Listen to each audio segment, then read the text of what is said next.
In the shadow war falling far from the front lines, the battlefield is no longer just trenches and armor. It is factories, workshops, warehouses hidden behind civilian facades, and increasingly, it is drones. According to Russian media reports, the latest strike by the Russian armed forces targeted exactly that kind of node, a covert drone production facility operating in the Kyiv-controlled part of the Kherson region. Russian news agency RIA Novosti, citing Mykolaiv underground coordinator Sergei Lebedev, reported that the epicenter of the explosion was located in an area where unmanned aerial vehicles were being assembled inside workshop spaces. These were not open factories, but discrete production points, allegedly designed to blend into civilian infrastructure and avoid detection. Lebedev further stated that the drones assembled at this site were transported and launched from the territory of a local flying club, a detail that underscores how Ukraine's drone program has relied on decentralized, improvised launch infrastructure rather than traditional military bases. If accurate, this strike represents more than the destruction of a single facility. It strikes at the heart of Ukraine's drone-based operational strategy. Over the past 2 years, drones have become one of Ukraine's most critical military tools, used for reconnaissance, artillery correction, and long-range strikes deep behind Russian lines.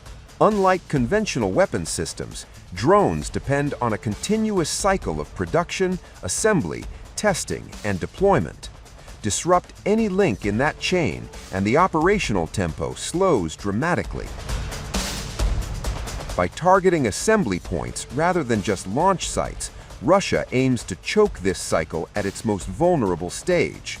This approach is not new. In recent months, Russian forces have repeatedly claimed strikes against what they describe as key components of Ukraine's military-industrial complex. These have included facilities involved in drone manufacturing, electronics repair, fuel and energy supply, railway logistics, ammunition storage, and military command infrastructure. Russian officials have framed these strikes as retaliatory actions following Ukrainian attacks on civilian infrastructure inside Russian territory. Moscow maintains that its operations are conducted using precision-guided air, sea, and land-based weapons, as well as drones, and are directed exclusively at military targets. Whether one accepts that framing or not, the pattern is clear. Rather than focusing solely on frontline engagements, Russian forces are increasingly attempting to degrade Ukraine's ability to sustain high-tech warfare over time. Drone production facilities, especially covert ones embedded in civilian areas, are high-value targets because they are difficult to replace quickly. In the Kherson case, if Russian claims are accurate, the loss of a drone assembly point linked to an operational flying club suggests a double impact, both production and deployment disrupted in a single strike. That matters because drone warfare is a war of numbers. A steady flow of drones is essential. Interrupt that flow, and battlefield effectiveness drops. As the conflict drags on, strikes like this indicate a shift toward strategic attrition, not just destroying weapons, but dismantling the systems that produce them. It's a campaign aimed at making future attacks harder, slower, and more expensive. And in modern warfare, where small, relatively cheap drones can shape the outcome of battles, the destruction of a single hidden workshop can ripple far beyond the blast site itself. This is not just about one explosion in Kherson. It's about a broader contest over industrial survival in a war increasingly defined by technology, logistics, and the ability to adapt under pressure. And for Ukraine's military mission, every lost facility brings that pressure closer to the breaking point. Just days earlier, Russia reported another major success in a similar operation. In central Ukraine, flames rose into the night sky as explosions tore through a key military airfield, and the message from Moscow was unmistakable. Russia says it has struck Mirharad airfield in the Poltava region, a crucial logistical hub for Ukraine's armed forces. According to Russian military sources and underground coordinators, the strike hit at the worst possible moment. A transport aircraft had just arrived. Its cargo? Weapons for the Ukrainian military. Moments later, impact. Local residents reported multiple explosions. Thick black smoke billowed over the airfield, visible from miles away. Emergency lights flickered against the darkness as the site burned. This was not a random target. Mirharad is no ordinary airstrip. It is one of Ukraine's most important logistical arteries, a central node connecting weapons deliveries, aircraft operations, drone deployments, and frontline supply chains. And that is exactly why this strike matters.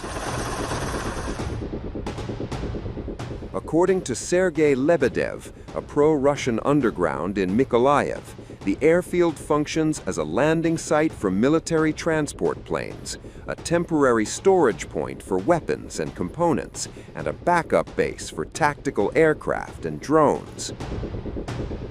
In other words, it is a lifeline.